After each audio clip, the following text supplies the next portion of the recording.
So my name's Mike and I'm from Christchurch, and my round is Jim's Mowing Harewood. I've been with Jim since the middle of 1997, so that's 26 years now, or coming up. I like the work, I like the people I meet, I like the lifestyle. You know, if I want to work a big day, I can. If I've got stuff to do in the afternoon, I can finish early and go and do that. You know, I've made some good friends through gyms, through customers. Yeah, it suits me. I like the lifestyle. I think that's probably the main thing. I've done different things. So I'd come back to New Zealand from overseas. I was working, putting up marquees and things like that. And then I went on to work for an insurance company, and I was doing what's called compliance. People would apply for superannuation plans, and I'd go out and see them and make sure they could afford it and make sure that they hadn't been lied to by the person who saw them initially.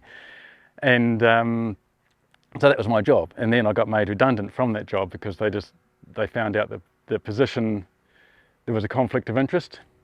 So I was 26 years old and had been made redundant twice, and I thought I'd need to buy myself a job. So I did, and it worked out. Yeah, I think it was out, it must have been out of the newspaper. And I saw Rod and Mike and had an interview with them, and we went over details of sort of what the work would involve, what equipment would be required, how much it would cost, that sort of thing. I spent a couple of days with Rod going out and mowing lawns and doing edges and things, and decided that, yeah, I could do this. It wasn't that difficult. And so yeah, I committed, and yeah, like I say, it's worked out for me. I'm going to have a few bumps along the way, made many mistakes, learnt from them, and carried on. Now I do mow lawns, of course, do lawn maintenance, spraying. You know, we get to do courses on spraying if we want to do that. I do hedge trimming, do some tree work, just mostly smaller trees. If it gets too big, I'll get someone else in. I don't do a lot of weeding. I find spraying is much easier. Do a lot of pruning in winter, like fruit trees, roses, grapevines, all that stuff. That's a big thing in winter in Christchurch, is a lot of pruning. But yeah, basically people just get you to do what they want. I mean, I've put together kit set furniture. There's a guy who he had late stage cancer, he couldn't walk his dog. He paid me to walk his dog. I didn't want to get paid, but he's like, no, here, have some money, take him up to the park. Great, I could do that. People, when I got the truck, people decided, oh, he's got a truck. He can go and get me firewood. He can go and pick up a load of bark for me. He can take my rubbish away. People, you could see their minds going, how can we use this guy? When people shift, because one of the jobs I did when I was overseas is I shifted furniture.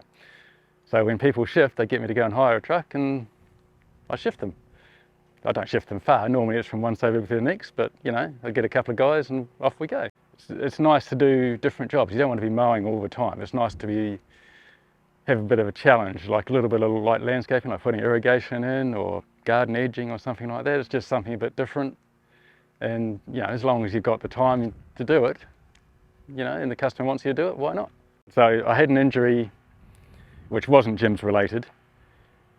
Prior to the injury, I had 80 odd customers. When I returned to work, I don't want to have 80 odd customers initially. I expect I'll probably start on less than half of that and then build up again from that. But I know if I start tomorrow with no customers, in a year's time I'll be back at 80 customers. Any new work comes from people who are either friends or family of existing customers, neighbours,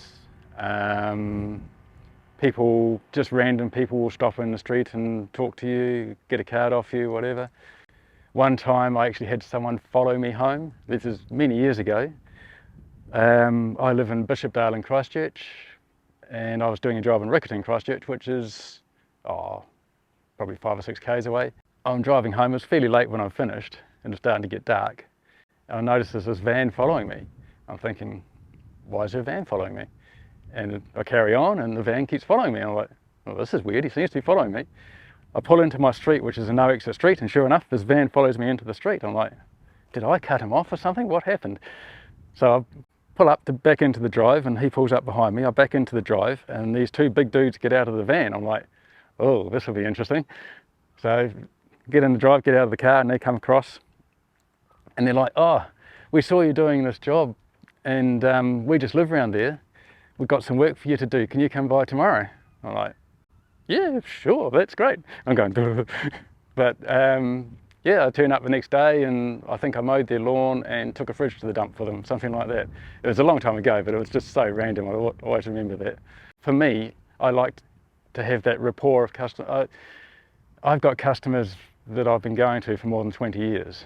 I've got second generation customers. You know, someone I remember there was a family I used to, well, I still do some mowing for. So their daughter had a kid, and now this kid is going to school and everything, and I still see them. It's like I was the first person that was at the property when she came home from hospital. I was the first person to actually say hello and hold this baby that wasn't here. Well, apart from hospital staff and stuff. But it's just, yeah, you build relationships with families and that, and yeah, it's nice. It is a job, and there are days when it is a bit of a chore, but people appreciate it. People, you know, if you drive a desk all day and you're shuffling bits of paper around, you don't really know what effect you're having. You still get paid.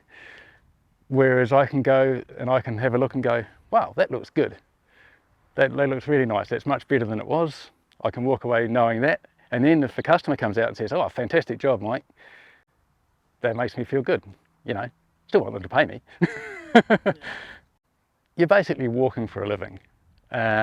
Which is a good thing. I mean, it keeps you reasonably fit. And I think I know now, having just had an injury, okay, I do play a little bit of sport in that, but having had that injury, because I have a reasonable level of fitness, I think I've come back from that injury quicker than maybe other people might have.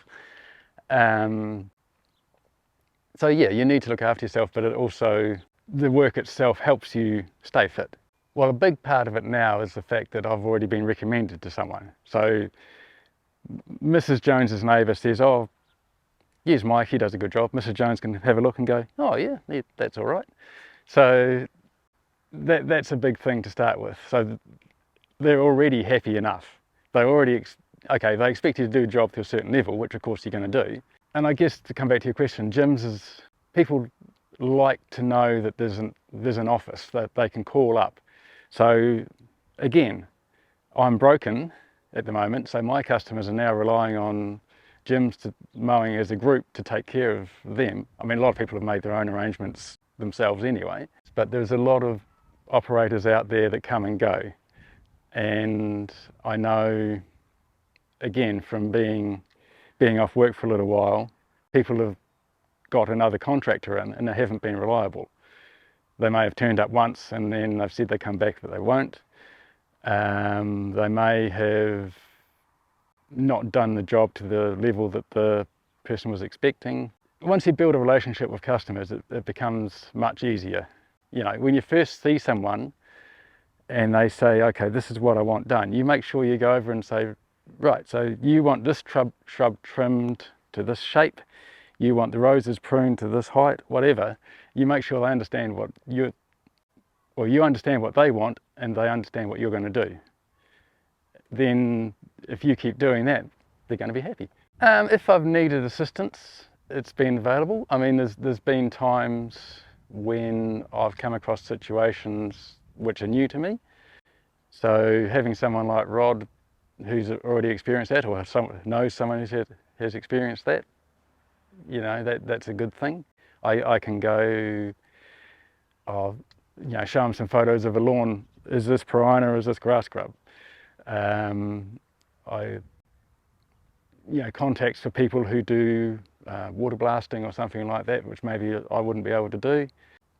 I think Rod also, because he's done the work himself, he knows the problems that we're going to come across. I mean, if you have problems with people, every so often you'll get someone who's a bit slow to pay, so they need chasing up, and how to go about doing that. You know, you might be good at mowing lawns, you're not necessarily good at getting a hold of people and saying, where's my money? You know, not everyone likes doing that.